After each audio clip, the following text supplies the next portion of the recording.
시청자 여러분 안녕하십니까? 4월 23일 화요일 KBC 뉴스와이드 시작합니다.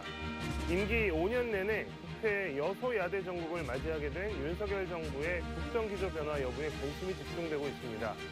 윤석열 대통령이 이재명 더불어민주당 대표에게 영수회담을 제안하고 어제 직접 참모 인선 발표와 기자들의 질문까지 받으면서 소통 행보에 나섰지만 이에 대한 평가는 여야의 평가가 극단적으로 갈리고 있습니다. 또 앞으로 전개될 특검 정국의 중심이 될 최상병 사망 사건 수사 외압과 관련해서도 대통령실 관계자의 관여 정황이 알려지면서 논란이 일고 있습니다. 오늘은 더불어민주당 박균택 광주 광산구 갑 국회의원 당선인과 함께 이야기 나눠보도록 하겠습니다. 안녕하십니까? 예, 안녕하십니까? 자, 먼저 이제 국회의원 당선 축하드리고 그동안 이제 축하 인사도 많이 받으셨고 또 감사 인사도 드리면서 또 지역 돌아다니셨을 텐데 지역 주민분들께서 축하도 해주셨겠지만 또 어떤 당부의 말씀 많이 해주셨을지가 궁금합니다.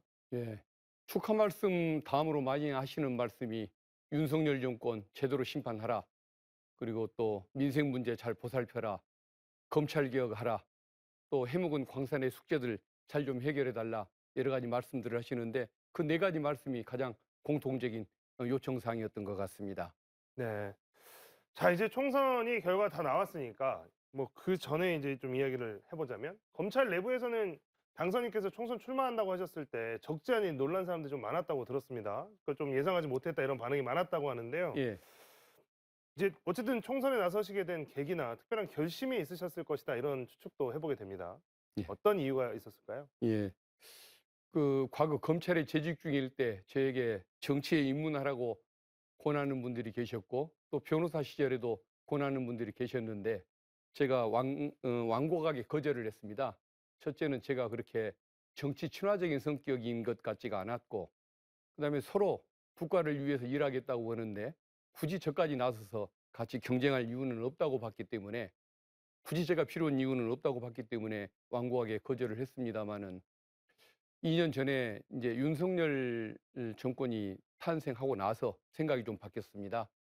그야말로 실속은 없고 명예욕만 가득한 그런 검찰주의자들이 이끌어갈 대한민국의 모습을 생각하니까 굉장히 좀 암담한 생각이 들었기 때문에 그 사람들을 잘 알고 그래도 효율적으로 잘 견제하고 대처할 수 있는 제가 나서는 것이 그래도 대한민국의 앞날을 위해서 또 민주당의 어떤 전력을 강화하는데 좀 보탬이 되겠다라는 그런 생각이 들어서 정치에 입문을 하게 됐습니다. 네. 자, 이제 처음 치르신 선거다 보니까 예상치 못한 상황도 좀 많으셨을 것 같고 변수라고 느낀 것도 좀 많으셨을 것 같습니다. 이번 총선 선거 치르면서 어떤 점이 가장 힘드셨습니까? 음, 두 가지쯤 있다고 봐야 할 것 같은데요. 일단은 그 본선보다 경선이 더 치열하고 또 관심이 많은 그런 그 선거 현실 때문에 민주당원끼리 서로 이렇게 다투고 경쟁하는 이런 모습이 참 일단 제일 마음이 아팠고 그다음에 두 번째는 저는 선거는 저만 고생하면 저만 잘하면 되는 일인 줄 알았는데 주변에 그 저를 위해서 도와주는 지지자분들 봉사자분들이 너무 고생하시는 그런 모습을 보면서 내가 저분들을 이렇게 다수의 분들을 고생시키는 줄 알았어도 선거에 나섰을까라는 그런 마음 아픈 이런 그 상황을 접하면서 좀 그게 가장 힘들었던 것 같습니다. 네. 자, 뭐 당선이 되시자마자 초선임에도 불구하고 여러 당직을 맡게 되셨습니다. 어제 민주당이 사무총장을 비롯한 이제 주요 당직 인선 내용을 발표했는데요. 지금 당선인께서는 법률위원장을 맡으셨습니다. 지금 이제 검찰 정권이라고 이제 부르고 있는 상황에서 이 지금 법률위원장이라는 자리가 굉장히 또 중요한 자리일 수밖에 없고 그래서 이제 법률위원장을 맡으셨는데 어떤 역할을 하실지가 이제 많이 주목이 됩니다. 어떤 역할을 맡게 되시는 겁니까? 예. 일단 그 법률위원장이라는 자리는 당내에서 발생하는 정치적인 현안들, 일상적인 현안들 중에서 법률적인 대응이 필요한 일을 총괄하는 역할을 맡게 됩니다. 그리고 현재 그 정치 영역에 있어서 사실 법률이라는 역할은 그렇게 중요한 것일 이유가 없는데 이 윤석열 정부가 가장 그 특기라고 할 수 있는 것이 법률과 수사의 그 문제이다 보니까 거기에 대응하려는 민주당 입장에서는 법률위원장이라는 자리가 굉장히 중요해지는 것 같습니다. 그래서 이제 당직자 회의에 일주일이면 3번씩 참석을 하고 또 회의와 상관없이 현안이 발생할 때마다 적절한 의견을 제시하고 대응책을 내놓아야 하는 그런 업무를 수행하게 되는데 현재로서 이제 검찰과 이렇게 부당한 그 수사에 대해서 다퉈야 하는 이런 문제가 가장 관심사라고 할 수 있겠습니다. 관련해서 좀 더 여쭤보겠습니다. 이제 어제 또 민주당의 정치검찰 사건조작 특별대책단이 출범했습니다. 출범식이 어제 있었습니다. 거기 또 간사를 맡으셨습니다. 이제 예. 그래서 앞으로 이제 어떤 것들을 규명할 것인지 이런 부분도 관심이 쏠리고 있습니다.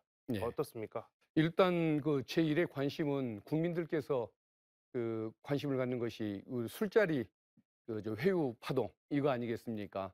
술자리가 있었느냐, 그 자리에서 회유와 또 그렇게 협박에 가까운 이런 행태들이 있었느냐, 이게 제1의 관심이 되고 있는데, 사실은 이게 이제 자극적인 소재라서 국민들이 관심을 갖고 계십니다마는 검찰의 문제가 여기에만 있었던 건 아니겠죠. 그렇지만은 일단은 제일 중요한 것이 이 현안이다 보니까 진상을 확인하는 활동, 이걸 제일 먼저 관심을 두고 추진을 해봐야 할 것 같습니다. 지금 이제 방금 말씀해 주셨지만 이화영 전 경기도 평화부지사가 제기한 이 술자리 진술 조작 회유에 대해서 국민의힘은 전형적인 재판 방해 수법이다 이렇게 비판하고 있고, 이제 국민분들도 많이 궁금해하고 계시고, 또 검사 출신으로서 보시기에 이제 검찰청 술자리 회유, 또 뭐 정관 출신 변호사를 동원한 회유, 이런 게 가능한 일인가 싶기도 하고요. 그리고 방금 말씀하셨던 것처럼 이제 이것을 본질적인 문제, 예. 이것을 봤을 때 그 일이 실제로 있었냐 없었냐 단순히 그 사실 여부에 그치는 것이 아니고 그 기저에 있는 그 배경에 있는 본질적인 문제는 어떤 거라고 생각하시는지 좀 궁금합니다. 그렇습니다. 일단은 지금 이런 술자리 파동이라든가, 그리고 변호사를 보내서 검사가 변호사를 보내서 피의자를 설득하려고 했다는 이런 상황들은 상식으로 이해가 안 가는 부분이다 보니까 결국은 국민들이 충격을 받는 부분이고, 또 여기에 대해서 검찰도 해명을 하려고 온갖 노력을 하고 있는데, 이것은 제가 보기에는 우리 이화영 부지사가 실제 경험하지 않고서는 할 수가 없는 얘기인 것 같습니다.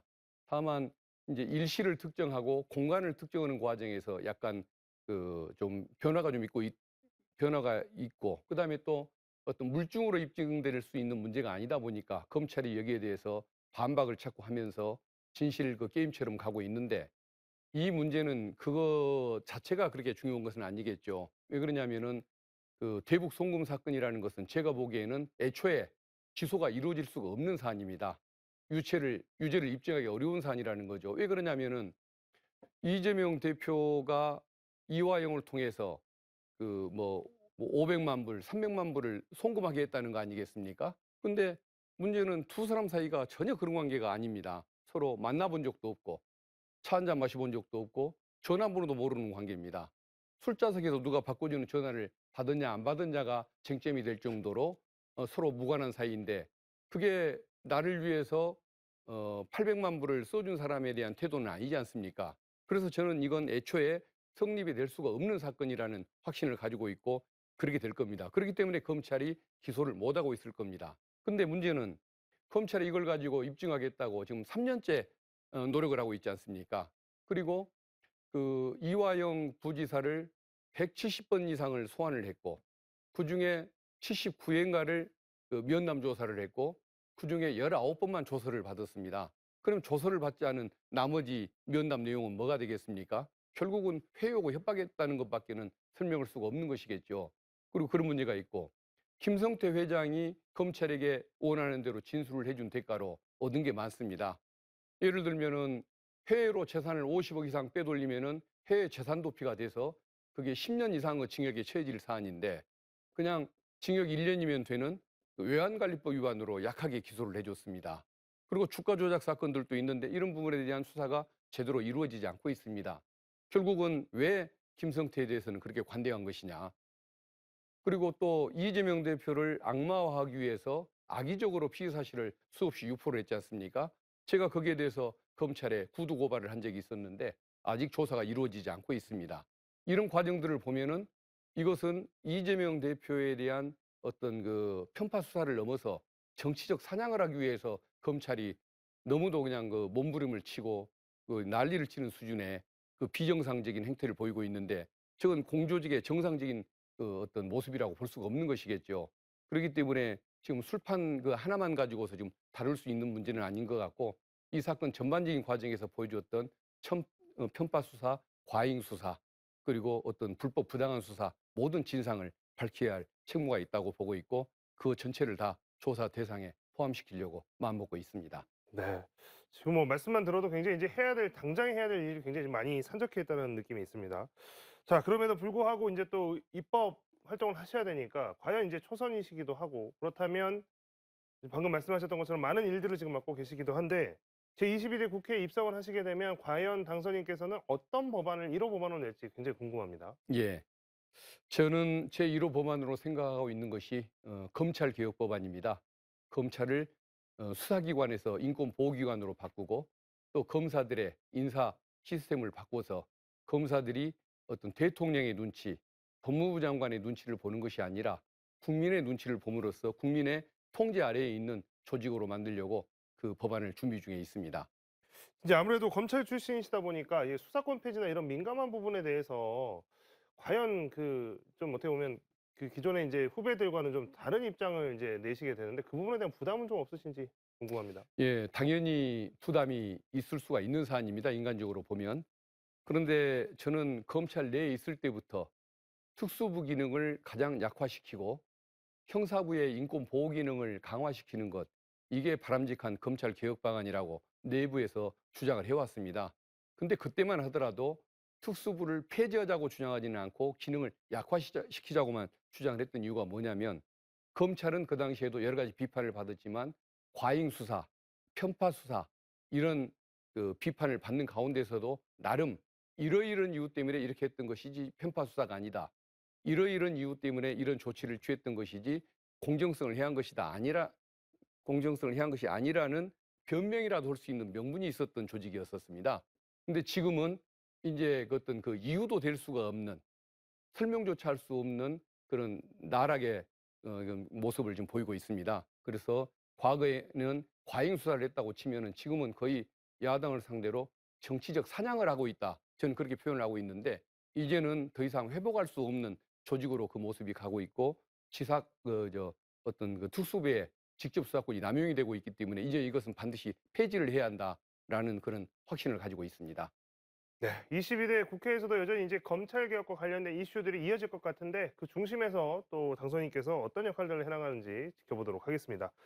자, 이제 정치권의 이슈와 관련해서 당선인의 좀 입장을 또 의견을 들어보는 시간을 갖겠습니다. 이번 총선에서 민주당이 단독으로 과반 또 범야권으로 치면 192석이라고 하는 압승을 거뒀습니다. 민심이 보여준 22대 총선의 결과, 의미 어떤 거라고 보시겠습니까? 결국은 윤석열 정권에 대한 심판이라고 보고 있는 것이고 여당과 정권에 대해서는 기대할 것이 없으니 야당이 제대로 견제를 해라, 심판을 해라, 주도적으로 민생을 챙겨달라라는 적극적인 주문이 그 안에 담겨 있다고 봅니다. 네. 다만 이제 저는 200석까지 민주당이 얻도록 그리고 국민의힘이 100석 이하를 얻도록 해주시기를 바랬는데 그 꿈은 성사되지 않았습니다마는 8석이 그 부족한 그 문제에 대해서는 민주당이 좀 더 적극적인 노력을 통해서 극복을 해야 할 문제라고 생각을 해봅니다. 네. 자, 비례정당 투표에서는 조국혁신당이 호남에서 더불어민주연합보다 더 높은 지지를 얻었습니다. 오늘 조국 대표가 당선인들과 함께 전원 광주를 방문했는데요. 기자회견 어떤 이야기 했는지 영상 보고 와서 이야기 나누도록 하겠습니다. 호남 유권자분들이 4월 총선의 의미가 무엇인지를 가장 분명하게 알고 계셨고 그것을 조국혁신당에 대한 투표, 즉 조국혁신당을 비례투표 1위로 만들어주면서 표출했다고 봅니다. 한편으로는 윤석열 정권에 대한 심판과 경고를 분명히 해라라는 것이죠. 그리고 저는 그걸 앞으로도 21대 국회에서 분명히 할 것입니다. 자, 조국혁신당은 광주 전남에서 민주당의 위성정당인 더불어민주연합보다 높은 비례정당 득표율을 보였습니다. 호남의 높은 지지, 좀 전에 이제 조국 대표 같은 경우에는 뭔가 민심이 정권에 대해서 정확하고 명확하게 견제해라 이런 것들을 표심으로 반영해 준 건 아니겠냐라고 분석을 했는데요. 조국혁신당에 대한 이런 지지, 돌풍, 그 원인을 보신다면 뭐 때문에 그런 거다라고 생각하십니까? 저는 뭐 몇 가지 의미가 있다고 보는데 일단은 조국이라는 정치인에 대한 뭐 동정심도 좀 작용을 한 것 같습니다. 뭐 한두 대 맞을 잘못을 저지른 사람을 상대로 그렇게 10대씩 20대씩 때리는 지나친 그 잔혹했던 그 수사, 가족 전체를 어떤 그 수사에 어떤 희생물로 삼았던 이런 수사가 있었기 때문에 그에 따른 뭐 동정심도 당연히 있었던 것 같고, 그다음에 두 번째는 우리 민주당의 측면에서 봤었을 때에는 민주당도 사실은 검찰 개혁을 잘할 수가 있고 조국 혁신안도 잘할 수가 있는 거 아니겠습니까? 또 윤석열 정권에 대한 심판도 마찬가지고, 그럼에도 불구하고 조국 혁신당을 그렇게 많이 지지했던 데에는 뭔가 우리가 그 민주당이라고 해서 반드시 지지하지는 않는다. 그러니까 국민의힘을 지지할 수는 없지만은 과거의 안철수 현상처럼 어떤 민주당이 부족한 것이 느껴졌을 때에는 다른 당을 지지할 수도 있는 것이지, 반드시 오늘 호남 민심은 우리 민주당의 그 소유물인 것처럼 착각하지 말라라는 경고의 의미도 좀 섞여 있지 않을까. 그래서 민주당이 앞으로 좀 더 분발을 해야 할 것 같다는 생각을 해보고 있습니다. 네.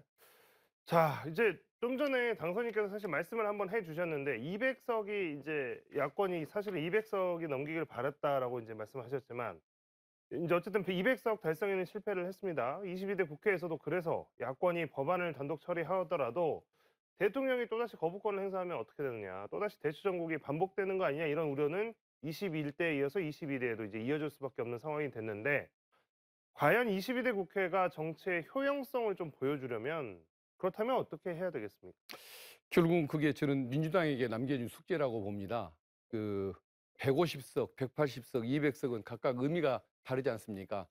그런 면에서 보면은 180석과 190석은 큰 차이가 없을 수는 있지만, 법적으로는 의미는 똑같은 것일 수는 있지만, 그래도 민주당이 그 노력하는 바에 따라서 뭔가 좀 달라질 수 있다고 느끼는 것이, 일단은 민주당이 그저 그 숫자로 밀어붙이는 것이 아니고 국민의 공감을 얻는 이런 정책을 펴고 또 어떤 그 견제를 하고 여러 가지 그 의정을 펴 나갈 때 국민들이 거기에 대해서 공감을 하고 그 다수의 여론을 형성해낼 수만 있다고 한다면, 국민의힘 내에서 다음 재집권을 위해 본인들이 뭔가 여론을 맞추기 위해서 민주당 쪽 그 어떤 성향, 민주당 쪽 정책과 안건의 입장을 동조하는 분들이 생겨날 거 아닙니까?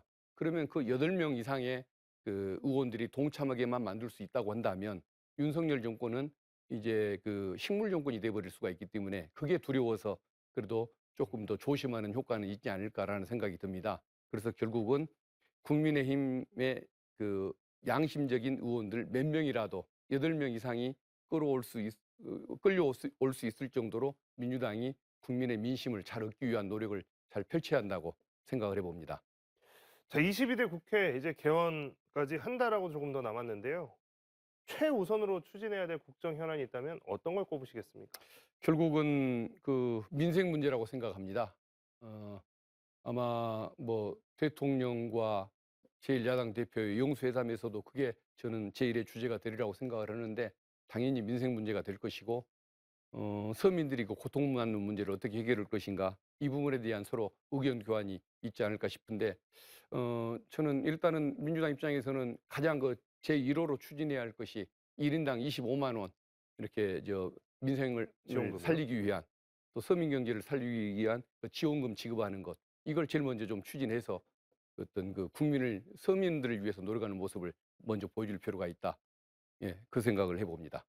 자, 민생지원금 이야기도 이슈가 되고 있지만 다른 한편으로 또 이 지금 뭐 22대까지 가기 전에 끝내자라고 하면서 또 이슈가 되고 있는 게 바로 이른바 최상병 특검 문제입니다. 이번 그 영수회담에서 다뤄질 가능성이 좀 높은데, 자, 이게 수사 외압 논란으로 시작이 됐습니다. 그 해병대 최상병이 사망한 사건과 관련해서 수사 외압이 있었다, 이런 논란으로 이어져서 지금 특검법까지 지금 민주당은 21대 국회에서 5월 2일에 본회의에 처리하겠다, 이런 입장인데요. 자, 이제 이 최상병과 관련된 수사 외압 의혹에서 최근에 이제 어제 보도가 나왔습니다. 공수처가 대통령실 비서관과 국방부 인사의 통화 내역을 확보했는데, 여기에 그러니까 이 수사 외압 의혹의 고리가 어디냐가 지금 관건이었는데, 대통령실에서 비서관이 국방부 관계자와 통화를 나눈 것을 지금 공수처가 가지고 있다, 지금 이 보도가 나왔습니다. 자, 이 대통령실이 최상병 사망 사건에 관여했다는 증거가 나올 가능성도 좀 있어 보이는데요. 지금 이 문제는 또 어떻게 보십니까? 그것은 의혹을 이제 더 부추기는 부분이 되겠죠. 그리고 그게 그것 때문에 오히려 그 용화돼 대통령이 법률안 거부권을 행사하기 어려워지는 그런 뭐 어떤 단초가 되리라는 생각은 드는데 그 통화 기록만 가지고서는 어떤 모든 것이 입증되는 것은 아닐 테니까 그건 좀 더 철저한 수사를 통해서 입증이 돼야 하는 것이고 그래서 그 어떤 그 통화 내역 같은 것들은 그 어떤 특검법이라든가 공수처 수사의 활성화를 촉구하는 하나의 촉매제가 되지 않을까라는 생각을 해봅니다. 네. 예. 자, 이제 윤석열 대통령실의 이야기를 좀 더 해보도록 하겠습니다. 윤석열 대통령이 어제 새 비서실장에 국민의힘 5선 중진인 정진석 의원을 또 정무수석에는 재선을 지낸 홍철호 전 의원을 임명했습니다. 특히 새 대통령실 비서실장에 정진석 국민의힘 의원을 임명한 것을 두고 야당은 일제히 민심에 어긋난 인사다 이렇게 비판했습니다. 주요 발언 먼저 듣고 계속해서 이야기 이어가도록 하겠습니다. 정진석 비서실장 임명은 불통의 국정을 전환하라는 국민 명령을 외면한 인사라는 점에서 매우 실망스럽다는 평가를 내릴 수밖에 없습니다. 당심과 민심이 괴리되어 있지 않다. 당심 100% 전당대회 룰을 밀어붙였던 사람이 저는 이 정부의 실패에 굉장히 큰 책임을 갖고 있다고 보는데 아니 그런 사리 판단마저도 안 되는 당심과 민심이 괴리되어 가고 있다는 판단조차도 못하는 사람이 만약에 비서실장이 되면은 저는 그거는 똑같은 일이 반복되지 않겠습니까? 네. 뭐 야당은 일단 이번 인사에 대해서 혹평하는 분위기입니다. 비서실장의 정진석 의원, 정무수석의 홍철호 전 의원. 근데 아무래도 초점은 비서실장 쪽에 맞춰지고 있는 것 같습니다. 이번 인사 어떻게 보셨습니까? 그 정진석 전 의원은 현재 의원인가요? 정진석 실장은 과거 노무현 대통령 그리고 또 우리 제1야당 대표를 상대로 막말을 쏟아낸 사람 아닙니까? 과연 그렇게 정쟁의 어떤 그 중심에 서 있었던 인물, 그러니까 포용력이라고는 없고 화합정신이라고는 없는 그 삐뚤어진 역사관 인식을 가진 사람인데 그런 잘못된 정치관을 가진 사람이 대통령 비서실장을 한다는 것은 참 수긍하기 어렵습니다. 그런 면에서 보면은 윤석열 정권은 절대 변할 뜻이 없다. 뜻이 있는지는 모르지만 결론적으로 바뀔 수는 없는 정권이다라는 생각을 저는 해봅니다. 그래서 저는 우리 민주당이 윤석열 정권의 변화를 기대할 것이 아니라 변하게 할 수밖에 없는 그런 힘을 발휘하는 것이고 아까 그 8석 드린 것처럼 어쨌든 대국민 호소 활동, 대국민 홍보 활동, 그다음에 국민의 힘마저도 따라올 수밖에 없는 그런 여론을 잘 조성을 해서 그 윤석열 정권이 결국은 뭐 스스로 따라올 수밖에 없는 이런 노력을 우리가 발휘할 필요가 있다고 생각하는데 결국은 우리 민주당의 정치력, 활동 범위가 더 넓어질 수밖에 없다는 생각이 듭니다. 이번 인사 과정을 보면요. 일단 뭐 비서실장과 정무수석이 정해졌지만 이 국무총리가 누가 될 것인가, 비서실장이나 정무수석이 누가 될 것이냐. 많은 사람들, 그러니까 뭐 여야를 가리지 않고 여러 사람의 명단이 오르내렸습니다. 그런데 그 과정에서 어떻게 해서 이 사람들이 지금 하마평에 오르게 되어 있는지 이제 이런 것도 좀 불투명했고 그러다 보니까 이번 인선 과정에서 비선이 개입했다, 또 관저 정치가 있다 이런 논란도 일고 있는데 이런 지적, 이런 비판에 동의하시는지도 좀 궁금합니다. 예. 그 어떤 검토 대상이 아니라고 얘기하는 곳이 있고 검토 대상이라고 얘기하는 곳이 있지 않습니까? 결국은 이건 보면은 어떤 그 정상적인 그 어떤 조직, 공조직이 아닌 비선 라인에서 뭔가 움직임이 있다는 징표일 수밖에 없다는 생각이 드는데 결국은 이것은 뭐 국민들이 아마 그 배후에는 누가 있을 것인지 뻔히 짐작하는 사안이 아닐까 싶습니다. 예, 그래서 아직도 저렇게 그 어떤 정상적인 정치 활동을 펼치지 못하는 이런 모습이 참 안타까운데 참 어떻게 해야 할지 저도 답답한 생각이 듭니다. 음. 예. 자, 어제 윤석열 대통령과 이재명 더불어민주당 대표의 첫 영수회담을 위한 실무회동이 무산됐습니다. 대통령실의 매끄럽지 못한 일처리에 대한 비판이 쏟아지기도 했는데요. 오늘 오후에 약 40분에 걸쳐서 신임 정무수석과 당대표 비서실장이 회동을 했습니다. 영수회담 이제 날짜만 잡히면 이제 금방이라도 열릴 것 같은 상황인데 여러 가지 이야기가 있겠습니다만 어떤 의제가 이번에 반드시 꼭 올라와야 된다라고 생각하시는지 좀 궁금합니다. 뭐 그동안에 문제됐던 뭐 여러 가지 뭐 특검법 문제라든가 또 국정 운영 방식이라든가 또 인사의 문제 여러 가지가 소재가 되긴 되겠지만 그래도 제일 중요한 것은 역시 국민들 그 삶이 너무 힘든 그 시기이기 때문에 서민들이 원하는 그 어떤 민생 문제, 물가 문제 이런 것들이 아닐까 싶습니다. 대표적인 것이 아까 저 민생 회복을 위한 그 지원금 문제를 비롯해서 어떤 서민들을 좀 삶에 좀 희망을 드리는 그런 의제가 아마 당연히 제일 먼저 논의될 걸로 보여집니다. 네. 예. 자, 오늘 뭐 당선인 모시고 많은 말씀 들어봤습니다. 이제 국회에 이제 가셔서 앞으로 이제 한 달하고 이제 열흘쯤 뒤에 등원하시게 되면 방금 이제 앞서 설명해 주셨던 맡고 계신 뭐 당무 또 그다음에 가셔서 이제 해야겠지만 마지막으로 좀 상임위 예. 재정에 관해서 좀 어떤 의견을 갖고 계신지가 좀 듣고 싶습니다. 예, 제가 어떤 그 지역의 공약으로서 그 우리 지하철 건설 문제, 또 군공항 이전 문제, 또 그 어떤 근로자들을 위한 그 광주형 일자리 완성을 위해서 근로자들의 어떤 그 주거지를 마련하기 위한 이런 정책들을 공약을 내놨기 때문에 그걸 생각하면은 당연히 국토위를 희망을 해야 할 것 같고 아니면 또 국방이라도 희망을 해야 할 것 같긴 한데 그러나 지금 당장 급한 것이 어떤 국민 삶에 더 필요한 것이 어떤 윤석열 정권에 대한 견제와 또 그 검찰 개혁 문제이기 때문에 일단은 그 법사위를 먼저 희망을 해야 할 것 같습니다. 그래서 어떤 윤석열 정권의 정치 행태 문제부터 똑바로 붙잡아 놓고 그다음에 그 통치 기반이 되고 있는 검찰의 잘못된 수사 관행, 수사 시스템부터 바꿔 놓고 그다음에 지역 문제를 챙기기 위해서 그다음에 이제 국토위를 희망한다든가 다음에는 그런 기회를 한번 가졌으면 좋겠습니다. 네. 자, 끝으로 지역민 분들께 하실 말씀 있으실 것 같은데요. 지역민들께 마지막으로 인사 말씀 부탁드리겠습니다. 예. 우리 그 광산 구민 여러분들께서 저를 믿고 일단 국회의원으로 뽑아주셨고 제가 지금부터 벌써 이제 활동을 사실상 시작을 하고 있는데 어떤 그 구민 여러분들의 유권자 여러분들의 어떤 요구사항에 맞는 그런 활동들 열심히 하겠습니다.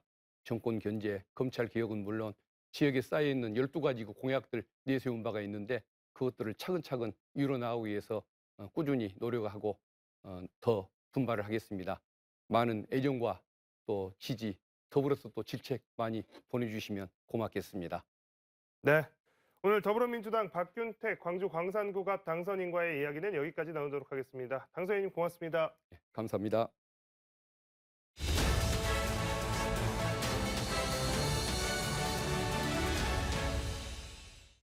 서울광역방송센터입니다. 차기 국회의장 하마평에 오르내리는 의원들이 많은데 누가 될까요? 여의도 초대석 박주민 민주당 원내 수석 부대표와 정치권 현안 얘기 해보겠습니다. 의원님 어서 오십시오. 네, 안녕하십니까. 뭐 자료를 뭘 많이 가지고 나오셨네요. 뭐 잘 네. 답변을 해드리는 게 일단 윤석열 대통령이 어제 비서실장에 기자 출신 5선 중진 네. 정진석 의원을 임명했는데 네. 뭐 당 평가나 분위기는 어떤가요?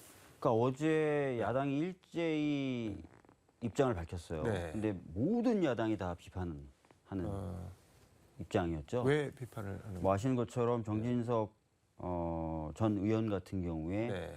수많은 막말 파동으로 네. 야당과의 협치라든지 소통을 해야 될 사람임에도 불구하고 계속해서 분란을 일으키지 않을까라는 우려가 있는 거고요. 네. 또 사고관 자체가 굉장히 극우적이고 그렇기 때문에 이 역시도 많은 논란을 오히려 일으킬 것이다. 이런 평가들이 있는 것 같습니다. 네.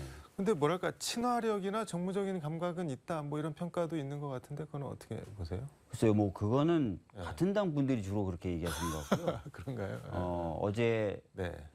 제가 아까 얘기한 것처럼 네. 모든 야당이 입장을 밝혔지만 소통에는 부적절하다. 그리고 최근에 총선에서 드러난 민심과도 거리가 멀다. 이런 얘기가 나온 거죠. 네. 아까도 말씀드렸던 것처럼 뭐 극우적인 역사관, 뭐 그 일제시대에 대한 네. 평이나 이런 것들을 통해서 우리가 알 수 있죠. 그래서 아마 그런 생각을 계속 견지하고 있다면 시민사회 진영하고도 굉장히 네. 충돌이 많을 거고요. 또 끊임없이 노무현 전 대통령님을 비롯해서 야당에 대한 비판, 네. 비난, 사실은 실질적으로 1심에서 징역형이 나올 정도의 그런 모욕적인 발언까지도 서슴지 않는 부부싸움 하다가 네네. 뭐 제가 돌아가셨다. 여기서 언급하는 건 적절치 않은 것 같고요. 네.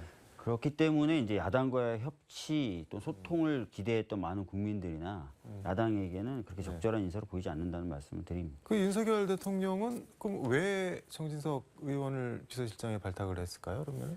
글쎄요, 뭐 아무래도 네. 저희들 생각입니다. 뭐 윤석열 대통령 마음속에 들어간 건 네. 아니니까요. 야당과의 협치라든지 또는 국민과의 소통이 중요한 게 아니라 지금 당장은 네. 여당에 대한 장악력을 유지하거나 강화하는 게 필요하다고 보지 않았을까. 어, 실제로 정진석 네. 전 의원은 친윤의 핵심이 아닙니까? 네. 그리고 상당한 장악력을 갖고 있다 이런 평을 받는 인물이라서 이거는 야당이라든지 시민들, 국민들을 향한 인사라기보다는 네.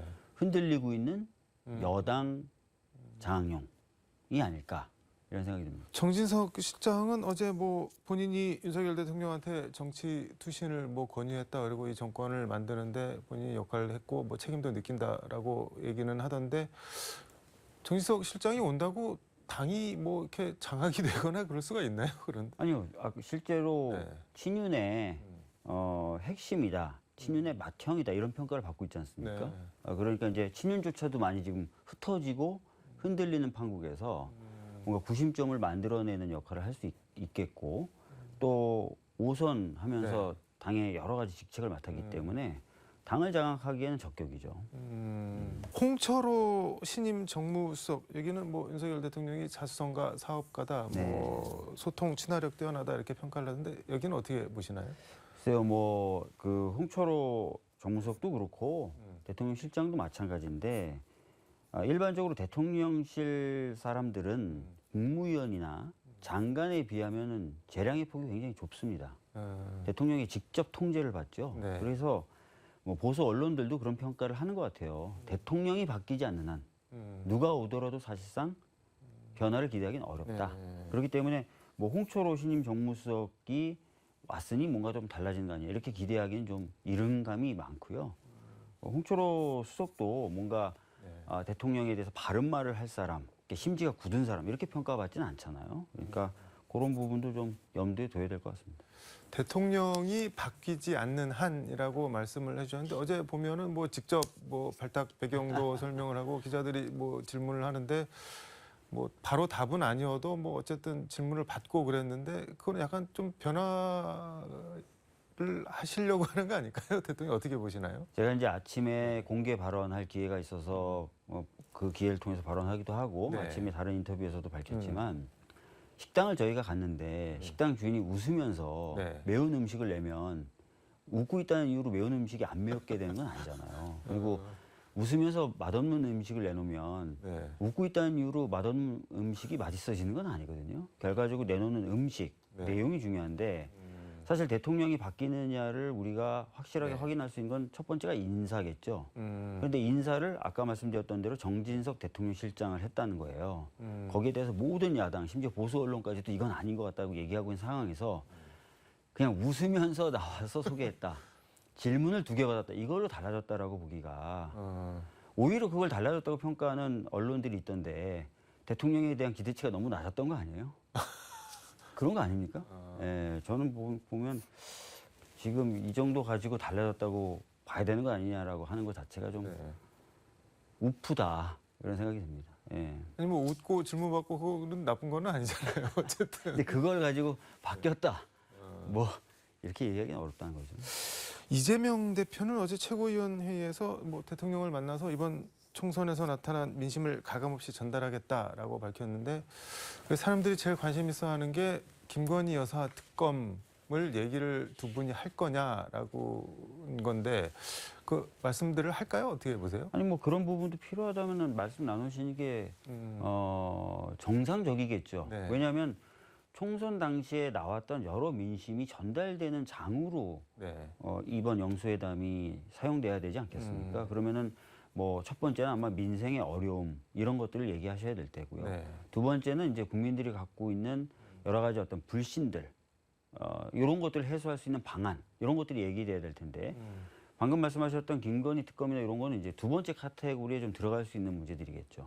그런 것들은 좀 얘기는 돼야 될 겁니다. 저는 그렇게 봅니다, 개인적으로. 예. 근데 그게 의제에 올라가면 좀 분위기가 뻑뻑하고 그렇게 되지 않을까요? 근데 뭐 영수회담이 굉장히 오랜 시간에 걸려서 비로소 열리게 됐는데 분위기 생각해서 아, 전달해야 될 얘기를 전달하지 않는다는 것도 제가 보기에는 좀 어폐가 있는 것 같고요.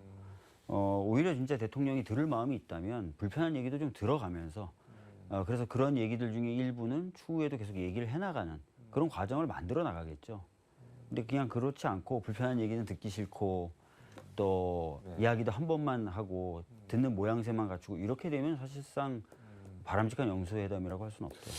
이게 저는 개인적으로 궁금한 게 이제 두 분이 뭐 2년 만에 처음 만나는 건데 네. 이제 실질적으로 뭔가를 가령 뭐 25만 원 뭐 전 국민 지급 뭐 이런 거를 받아 오려고 이렇게 만나는 건지 아니면은 그냥 정말 하고 싶은 말 이렇게 다 이렇게 던지고 쏟아놓고 이게 민심입니다라고 이렇게 어떻게 보면 던지고 오는 건지 그 뭐 어떤 분위기인가 한 건가요 지금? 아니 뭐 네. 저희들이 지금 뭐 선언적으로 여기까지다라고 정해 놓을 필요는 없을 것 같고요.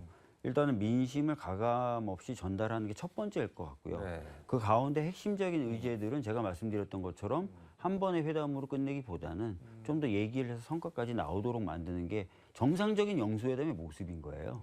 뭐 두 분이 직접 안 만난다 하더라도 요거는 실무진에서 챙기자 뭐 이렇게 될 수도 있는 거거든요.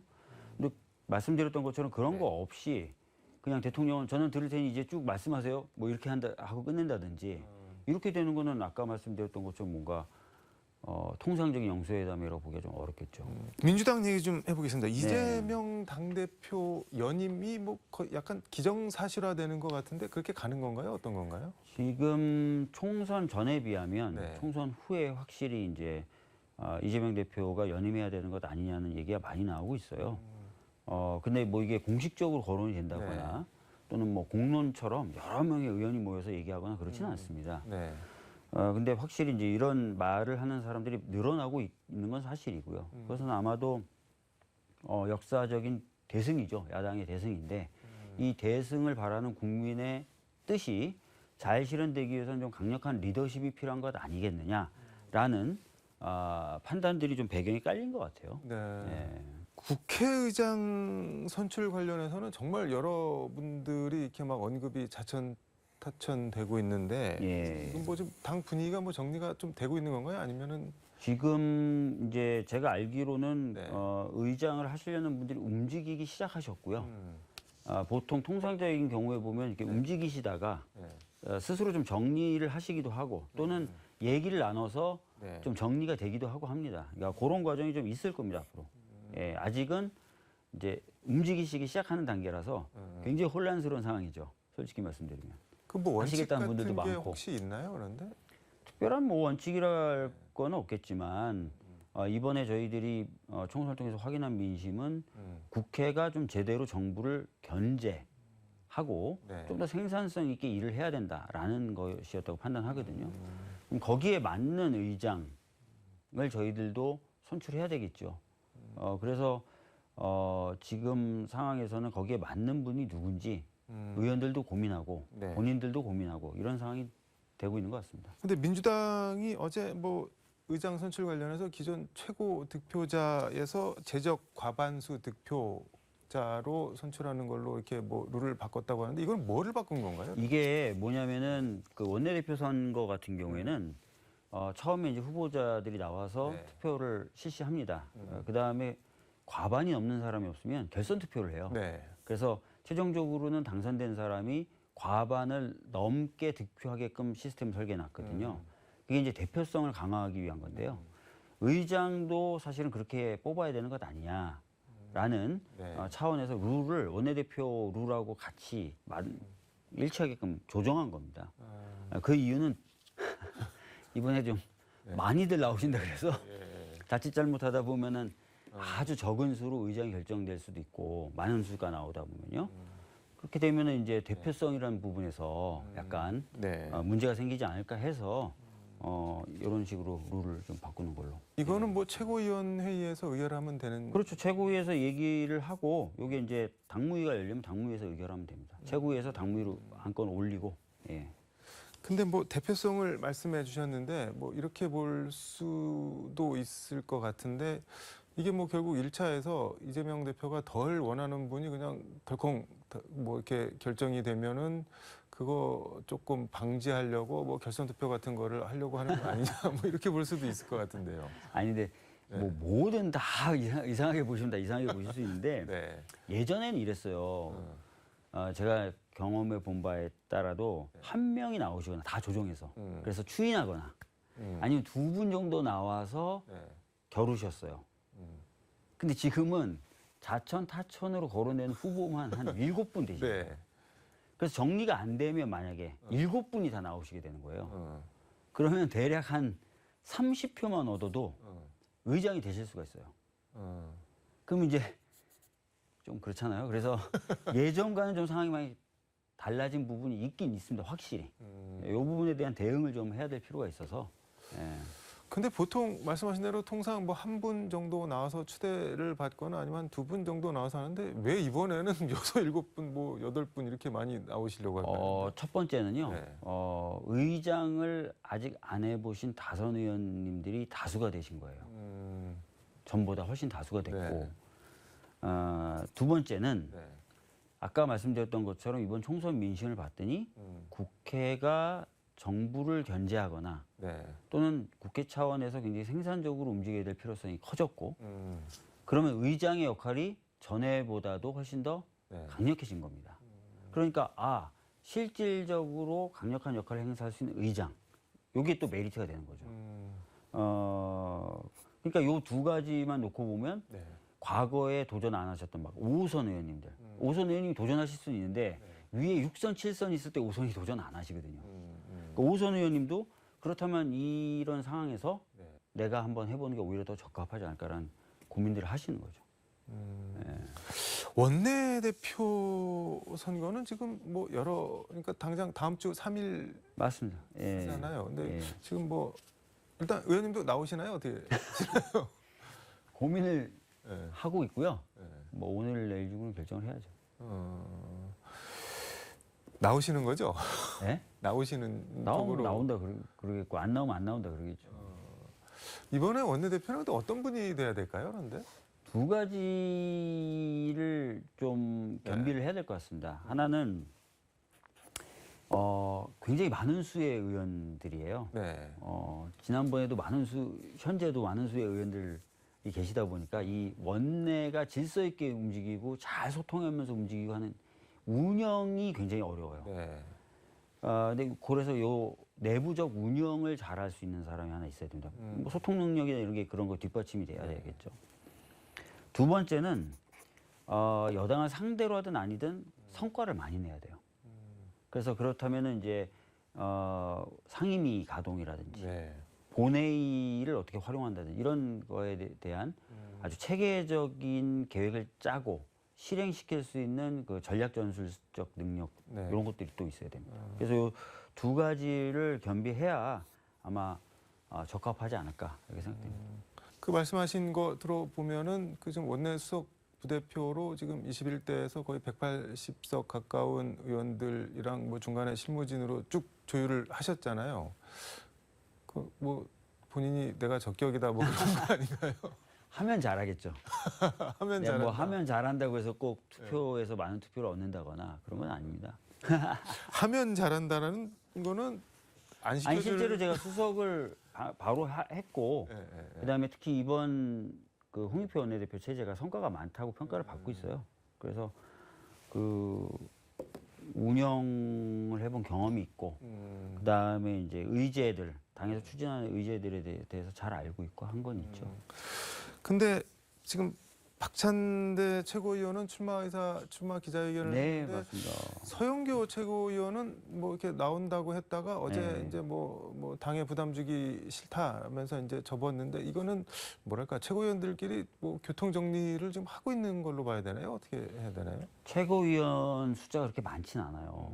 그런데 2명이 한꺼번에 그만두게 되면 사실 최고위원의 역할이 굉장히 가벼워지게 되겠죠. 임기가 100일 이상 남았습니다. 네. 그래서 최고위원들 사이에서 둘 다 출마하는 건 좀 무리가 있지 않나라는 얘기가 있었대요. 근데 박찬대 의원이 사실 먼저 치고 나왔죠. 그러니까 원내대표 선거라는 거는 네. 뭐 기자 생활을 오래 하셨으니까 다 아실 텐데 다 아는 사람들끼리 네. 다 아는 사람을 상대로 선거하다 보니까 먼저 깃발든 사람이 상당히 유리합니다.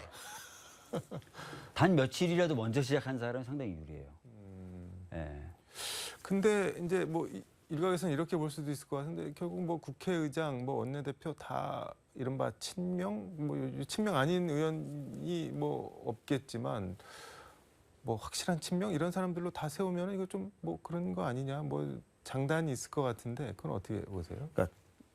이게 말씀 중에 언뜻 네. 그런 뜻을 내비치셨는데 사실 지금 현재 원내에 이미 들어와 있거나 이제 당선인으로 들어올 분들 중에 뭐 너는 친명 비명 이렇게 구분이 이제 뭐 사실상 의미가 없고요.